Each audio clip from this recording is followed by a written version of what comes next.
Can you actually picture yourself walking away from work in the next 10 years? Not because you won the lottery or inherited a fortune, but because you built a system that runs without you? Most people brush that idea off as something reserved for the wealthy or the unusually lucky. But the truth is, the path is more accessible than most people think. And the biggest obstacle is usually not knowing where to start or giving up too early. In this video, you're going to get the real roadmap, a clear breakdown of how compounding works, why most people quit right before the turning point, how to structure your money across different layers, and the key mindset shifts that separate people who actually make it from those who stay stuck. Stay with me because what you learn here could completely reshape the way you think about time, money, and freedom. Here is what most people never tell you. The early phase of building wealth is deliberately uncomfortable. At the start, every dollar in your portfolio depends entirely on your labor. You put money in, and the results feel almost invisible. That imbalance between what you sacrifice and what you see on paper makes a lot of people walk away. But quitting during that early stage is like pushing a snowball uphill, watching it barely grow, and then letting go right before the hill levels out. The snowball needed time to form before it could roll on its own. Understanding this changes everything. That slow, frustrating, seemingly pointless phase is not a sign that the system is broken. It is the most important structural period of your entire wealth-building journey. The portfolio is not just sitting there, it is developing the critical mass it needs before compounding takes over. Most people treat their investment account like a bank account, something to check and pull from. The ones who actually reach financial independence treat it like an engine, something to fuel and protect until it can run on its own. Now, here is something practical that makes this process much easier. If saving feels like a constant internal battle, automate it completely. Set up an automatic transfer on the same day your paycheck lands.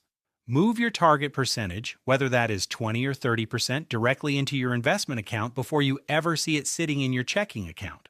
When the money moves before you have a chance to spend it, lifestyle creep stops quietly. You do not miss what you never had access to, and those dollars go straight to work compounding for you. So how do you actually measure progress during those early years when the growth feels invisible? This is where the rule of 72 becomes your personal retirement clock. The math is simple. Divide 72 by your average annual return, and the result tells you roughly how many years it takes for your money to double. At a 10% average annual return, that is about 7.2 years per doubling cycle. Start with $50,000 and give it time. After one cycle, you have $100,000. After two, you have $200,000. After 3, you are at $400,000. After 4, you are approaching $800,000. Each cycle feels slow at first, but the leaps grow larger every single time. Here is why this matters so much. Missing even one doubling cycle can push your timeline back by nearly a decade.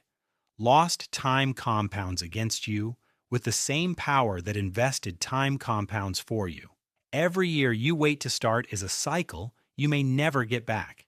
Knowing this turns the rule of 72 into more than a formula. It becomes a countdown, a way to see that your current contributions are not disappearing into nothing.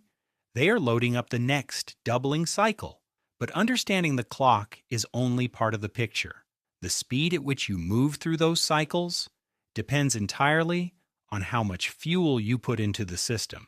That is where offense and defense come in. Offense is growing your income, whether through raises, developing higher value skills, or building additional income streams. Defense is keeping your lifestyle expenses flat even as your earnings grow. The gap between what you earn and what you spend is the raw fuel for your entire financial engine. Think about it this way. If your income rises but your lifestyle rises with it, the gap stays small and the engine runs slow. But if you earn more and keep expenses steady, every extra dollar flows directly into investments. A person earning $10,000 a month and living on $3,600 will outpace someone earning $4,000 and saving the standard 10% by a massive margin over a decade. Even though both are technically following the same plan, the difference is the size of the fuel supply. Once you have the fuel, the structure you put it into determines everything. A 3-layer portfolio gives your money the balance it needs to grow, sustain, and protect itself over time. The first layer is growth assets, broad index funds, and dividend growth stocks. These are the engine pushing your wealth forward and protecting your purchasing power over time. The second layer is income producers, like REITs, dividend stocks, and rental properties. These generate consistent cash flow regardless of what the market is doing. That income either covers living expenses or gets reinvested to accelerate the next cycle.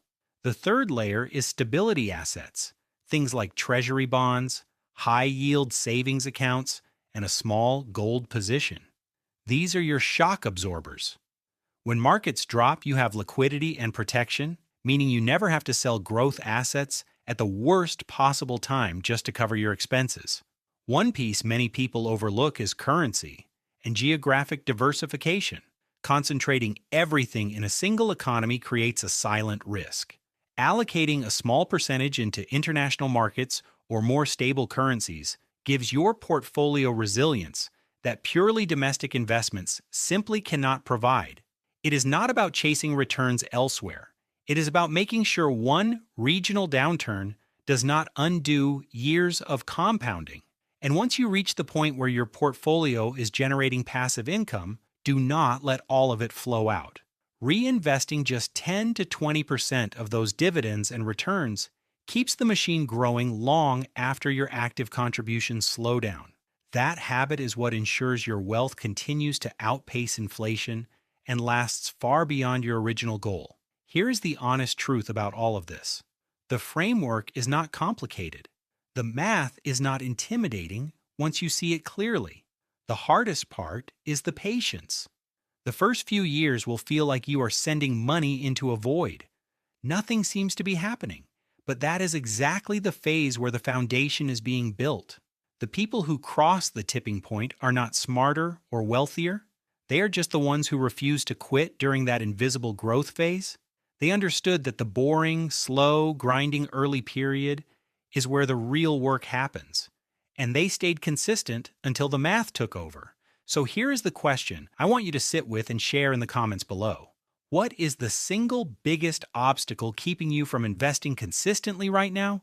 Is it income, lifestyle expenses, uncertainty about where to start, or something else entirely? Drop your answer below, because your response might be exactly what someone else needs to read to take their next step. If this video gave you a clearer picture of how to approach the next 10 years, please hit the like button. It really helps this content reach more people who need it. Subscribe and ring the notification bell so you never miss the latest investing insights coming your way. The clock is already ticking on your next doubling cycle. The only question is whether you are fueling it. See you in the next one.